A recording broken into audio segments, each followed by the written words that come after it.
Hey all, welcome to this Canvas tutorial. Today we're going to be looking at using classic quizzes and how to set up a classic quiz. We're just going to go over the basics and a little bit of the configuration to try and keep our tutorial time down here. We'll add other aspects of quizzes to our tutorial series a little bit later. So I'm in a course right now, or in my Canvas, I should say. We're in my Canvas portal. We're going to click into my Sandbox course, and you'll start to see the regular. You'll recognize the course menu over here on the left. There's a couple of ways to get at quizzes, but the most kind of direct way or route is by clicking the quizzes button, which is over here in the course menu. So I'm going to click quizzes, and we're just going to create a quiz. This is the list of quizzes that are in my Sandbox course, the little search bar up here, and our trusty add quiz blue button with the little plus over here on the right. That's what we're going to use to create a quiz. When you click that, you're going to be presented two choices: classic quizzes and new quizzes. Classic quizzes is the most mature of the two. They're trying to improve quizzes, and so that's what this new quizzes piece is about. We'll get into new quizzes later. We're choosing classic quizzes for now, and we're going to click the submit button, and that's going to take us to the right tool. So that's our quiz engine, is the classic quizzes. Now, one of the things to note that's important up here at the top is that details gives you configuration information, kind of like looks a lot like the assignment form that you fill in, but then there's a questions tab over here. So with quizzes, it's a two-phase process. You configure your quiz and create the questions, or you could do it in the opposite order, but you need to complete both phases in order to have a functional quiz. So we're just going to create, let's see, we'll call it demo classic quiz. So we'll kind of have it generic here. I'm just going to, for the sake of brevity, paste in some instructions to my students. This would be, I'm going to set it for multiple attempts, 3 attempts. You're going to keep the highest score. It's going to be timed 30 minutes per, once you start, it'll have a 30-minute timer, and it's mostly objective, and it's got points and stuff in there. So anyway, that's my instructions. We're going to come down. This is the part I'd like to focus on. So there are 4 quiz types in classic quizzes. Practice quiz, where it wouldn't be worth any points. But they can take it for practice, for review. It's great for review exercise. And then graded quiz is more like the summative assessment, although you can give people multiple tries, which kind of then straddles like the formative summative assessment area. There's graded surveys and ungraded surveys. So those are 4 options for you to choose from. And my assignment groups, I only have really 2. There's imported assignments and assignments. This is not an imported assignment because we're building it, so I'm going to just leave it as assignments here. I am going to click sync to the SIS Student Information System because I want my quizzes that are graded. Since I'm choosing a graded quiz, I want that to update so that when the quiz is auto-graded, or whatever portions are auto-graded that are objective, and I finish grading it, then it goes into the Canvas gradebook, which automatically then gets transferred overnight to Q. I can choose to shuffle answers so that changes. I can set a time limit. In my directions, I said I was going to give them 30 minutes to complete the quiz, so I'm going to put that in there. You can allow multiple attempts. In my directions, I said I was going to allow multiple attempts. Depending on your philosophy, you have different choices. If they take 3 attempts, for instance, I'm going to go ahead and put allow 3 attempts. So let's say in this scenario, I'm allowing 3 attempts. I can have Canvas keep the highest and put that in the grade book, the latest, the most recent one, or the average. I'm going to choose highest. I think it's probably a better measurement of how they're going to do.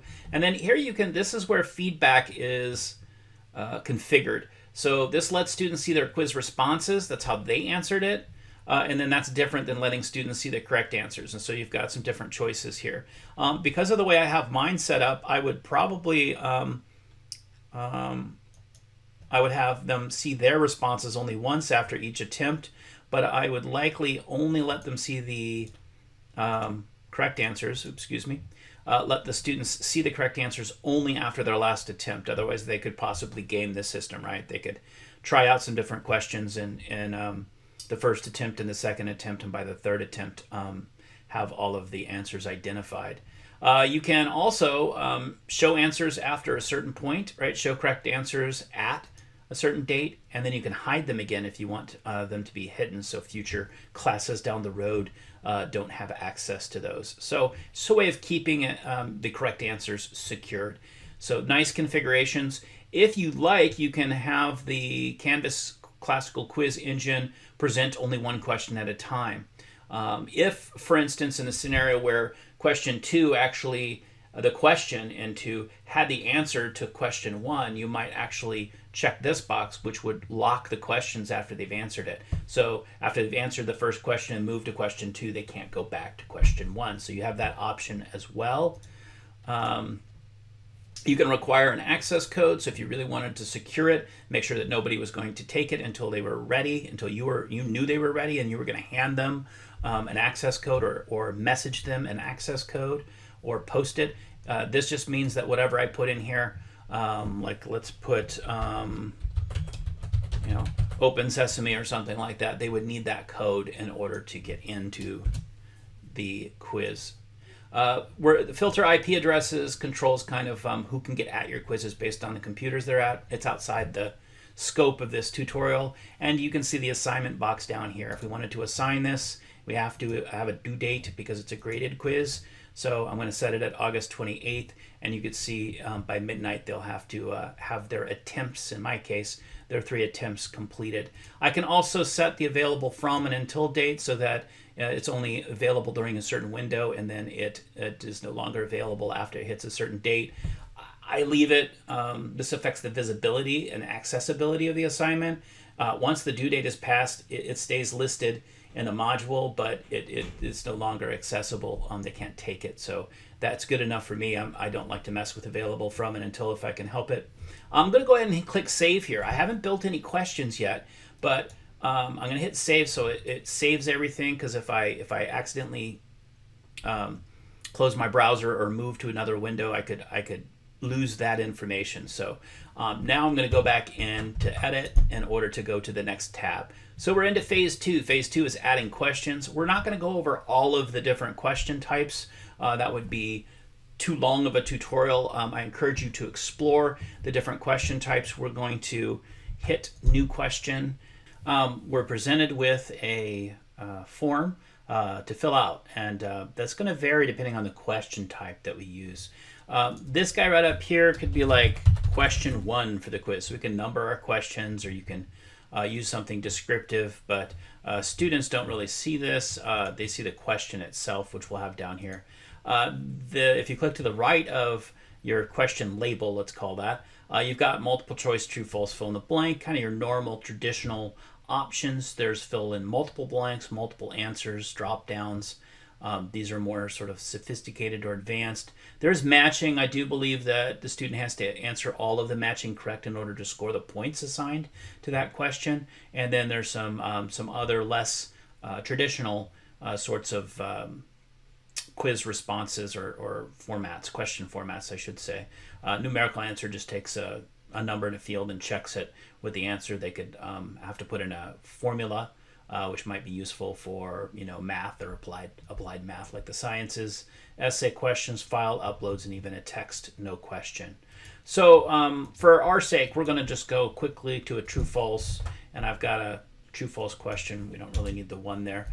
Marrakesh is the capital of Morocco, so it's a statement. Up here in the upper right, note we've got points here. So the way that quizzes are built is they're built by each question is given a point value, and all of the questions are then totaled up. So if you recall, when we did the details, there was no point amount there because the points are associated with the question. So let's say this was going to be a 25-point quiz with 5 questions, and we're going to weight each one at 5 points. It depends on you and the situation here. If you look down below the question, you can see that there are different options. If it's objective, you do need to indicate with the green arrow which one is the correct answer. So in our case, Marrakesh is not the capital of Morocco, so we would click false as we're setting up the quiz. And if you click inside the box, you can create a comment if the student chooses this answer. Here you could create a comment to respond to if they picked, in this case, the wrong answer, true, like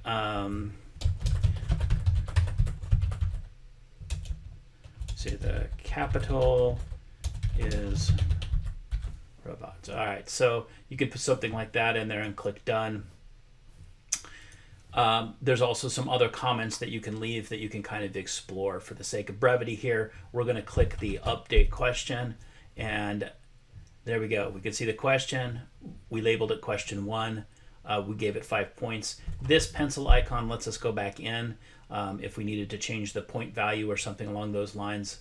If we didn't like the label or we made some sort of error, we want to go back and add feedback. It's there. You can toggle show question details if you want to actually see the true false with the correct answer. So that's kind of handy if you're going through and kind of checking it. It's outside the scope of this tutorial, but you can group your questions together into groups. And there are some advantages to being able to do that.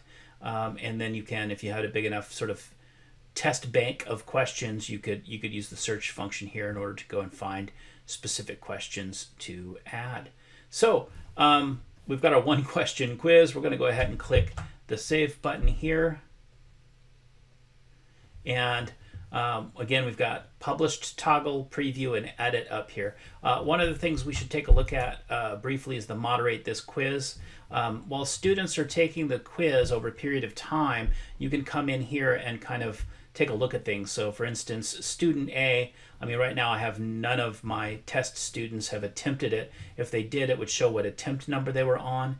It would show the time that they took because I did select 30 minutes. So it's going to keep track of the time. As their number of attempts increase, the number of attempts left would decrease. So if student C had taken it twice, this would be 1 over here. The score here is indicated. I put in the preference when I set this demo quiz up to be the highest score, so it would keep the highest score showing here. And then let's say with student B, you know, they accidentally closed it before they were finished, and so they didn't get their attempt, and we need to add another attempt. We can click the little pencil button and go in and say, all right, everyone already has 3. Let's give them 1 more, so now they have a total of 4 attempts. We could also adjust the time if somebody needed extra time. We could let the students see the results 1 more time, or we could manually unlock the quiz for the next attempt. So these are all options that are there that you should be aware of. I'm going to click save here so you can see attempts now 4 for student B. Same thing would happen if we gave them time. More time, they would receive that. So we're going to go back out to the Demo Classic quiz here. And there is a link here for SpeedGrader. SpeedGrader would take us directly to this assignment in the gradebook with SpeedGrader open so that we could go through. If it's multiple choice objective sorts of questions that can be auto-graded, it's auto-graded. If you have discussion questions or essay questions or other questions that are not objective, it'll auto-grade the objective questions but not the discussion questions. You'll have to go in and punch scores in for that. So that's why that's there. Let's head back over to our quizzes list so we can see our Demo Classic quiz. There we go. There's our Demo Classic quiz. Notice there's a little rocket here. That's the icon for a quiz. I believe this is the icon for a new quiz, and this is a classic quiz. The date is given now as August 28th for due date. 5 points, just 1 question right now. It is synced. This icon indicates it's synced to Q, and it is published right now. All right, well, that was our overview of how to add a classic quiz in Canvas. Thanks for your time and attention, and we'll see you in the next tutorial.